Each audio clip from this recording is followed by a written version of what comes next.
What's up, everybody? Good late afternoon. We are moving along through the wide receivers here. Earlier today, we covered the. I feel like it's a little bit hard to really group these receivers into coherent buckets. The first video earlier today were the guys you would have to pay like a star level salary.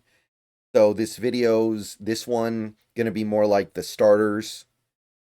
I mean, I think, a pretty clear difference between the first guy we're going to talk about and the last guy we're going to talk about. But these are guys that you would sign for significant money, and you'd expect them to make a pretty big impact on your team. But you know you're not getting anything crazy over the top unless you get really lucky. These four guys that we're going to talk about, three of them are quite old and definitely getting to the point where you have to wonder how much longer they can do this. So definitely buyer beware, but it's still going to cost you something. And these guys are still pretty good. These guys can still play when they're on the field. So wide receivers, starter tier. First guy's Amari Cooper. I've always liked Amari Cooper. Got to be honest, but it was a lot easier to like him when he was 27. He's about to turn 31. He's going to turn 31 before the season starts. The good news is he's an excellent route runner.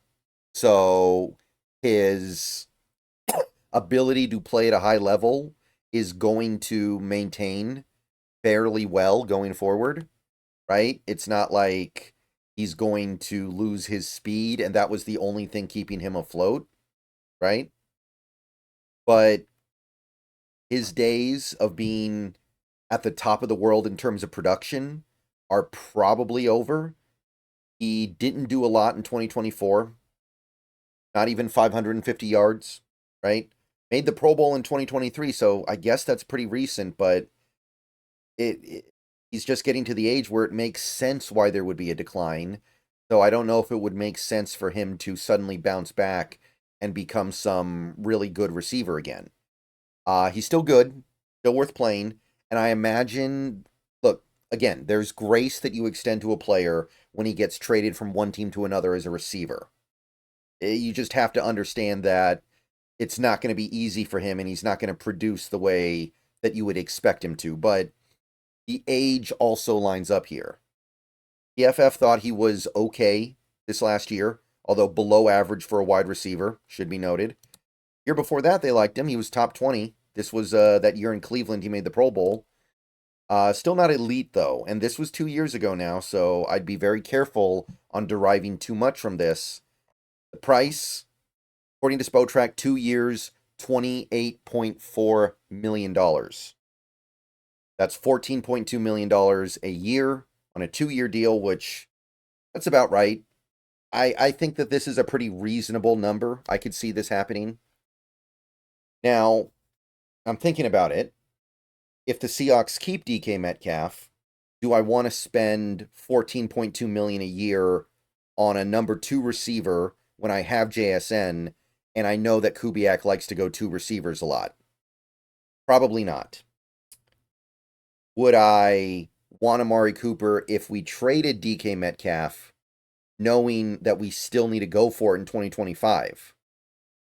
Maybe.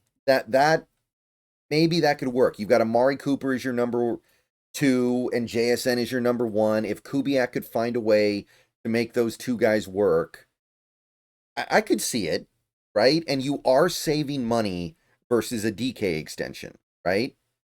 Although it's not going to be as much as it seems because you still owe DK a ton of money because when you trade him, there's still dead money.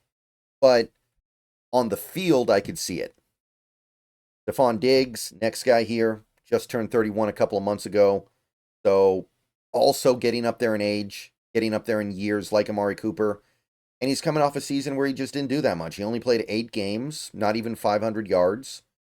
Now, he's not far removed from playing some really good football. He was a Pro Bowler every year with the Bills, right? So maybe 2024 was just a fluke, but I wouldn't exactly bet on a receiver on the wrong side of 30 coming off a year where he didn't even play half the games. I would probably look at that and go, yeah, I'm going to proceed with a lot of caution here. PFF did think he played really well in 2024 when he did play 21st. And I mean, if you do the math, if he had played the whole season, he probably gets to 1,000 yards. Not that that means what it used to, but it still would be pretty good. And the year before that, they thought he was borderline elite, 18th best receiver by grade, 81.1. So there's no denying that when he's on the field, he's good. And we're talking about really one injury here, but it was a big deal injury. And the age, you have to question this a little bit, right? Have to wonder, is this just kind of the end of top flight Stefon Diggs, and it's going to be more like moderate starter Stefon Diggs? And you're going to have to pay a premium because he's Stefon Diggs. Botrack says 1 year, $13.5 million.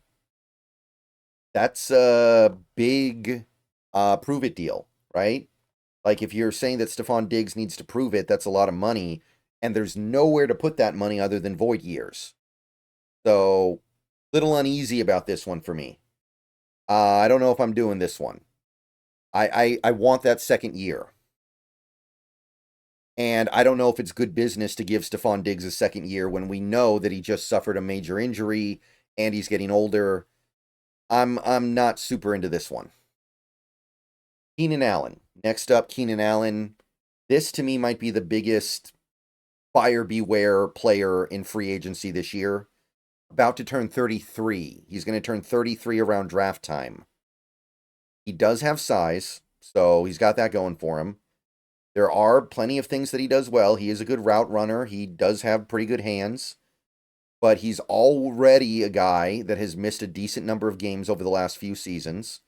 Missed 7 in 2022, missed 4 in 2023, missed just 2 in 2024, so that's not so bad. I can live with that, but watching him play in 2024, he just looks like he's running he's running with cinder blocks taped to his feet. He just looks slow. He looks, honestly, last year he looked out of shape. Maybe if he got into shape this offseason, I'd feel differently, but he just looked too slow, and he was never a burner to begin with, but man, I have a hard time seeing Keenan Allen becoming a Pro Bowl caliber receiver again, and he was just 2 years ago. He had over 100 catches in 2023, but I feel like those days are over, and I feel like this is a disaster waiting to happen because he's just gotten to that point where you have to have a little bit of speed. You can't be out there running a 4.8 40 and expecting to produce as a receiver. And look, I know that Bears offense has other things going on, but 15 games, 744 yards, that's not that good. That's not a lot of production per game. That's very meager. And I'm not saying it's all his fault, but this to me is the one that could really go wrong. PFF did not like him in 2024 that much, 70th out of about 100 qualifying receivers. Now, the year before, he was almost in the top 10, so that's really good, really well graded, 86.3. But I think that 2 years ago may as well be 6 years ago when you get to this age. Just don't know if it's going to carry over. And Spotrac says it's going to cost you money to find out. 2 years, 22.2, that's 11.1 million per year. That's significant money. You pay a guy that kind of money, you're expecting him to start and be at least not a net negative player. You're expecting him to help you win. Maybe only marginally, but you are expecting him to be more good than bad. You're expecting him to do his job.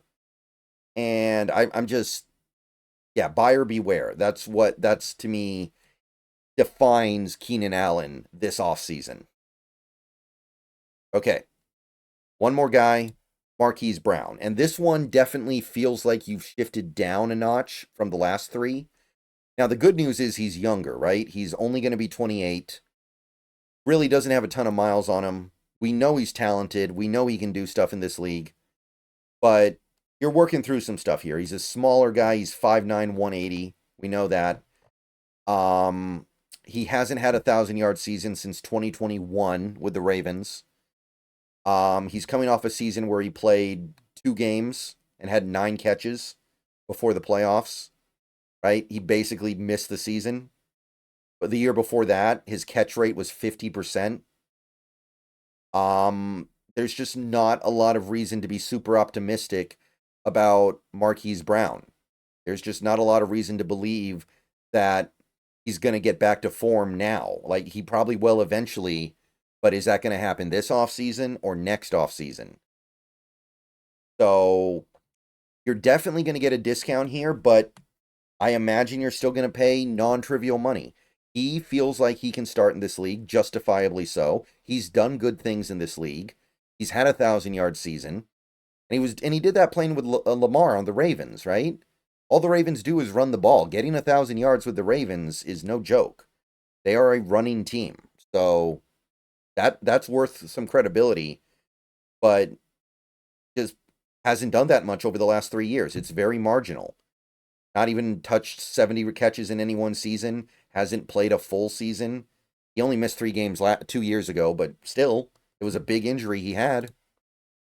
PFF, they didn't even grade him for 2024. 2023, not impressed. Pretty low. Near the bottom quartile. Year before that, it was better, but still like mediocre as far as receivers go. 48th out of 92. So PFF isn't a fan. And 2 years, 15.9 million, 8 million a year. Like, that's less than the previous guys, and I'd probably rather do this than the other guys, but there's just a little too much I'm not confident in here. So it's not a terrible idea, but a guy who depends on certain attributes as much as Hollywood Brown does, he's going to struggle to survive losing any element of those attributes. And I don't know if I want to be the team left holding the bag if it turns out he can't play. Now, it is a multi-year deal. That does help. But I'm kind of out on this one too. So, not a big fan of any of this. These are the options, though. Let me know what you guys think. See you guys later. Twitch tonight, probably. Maybe Twitch right now. More videos tomorrow. Go Hawks.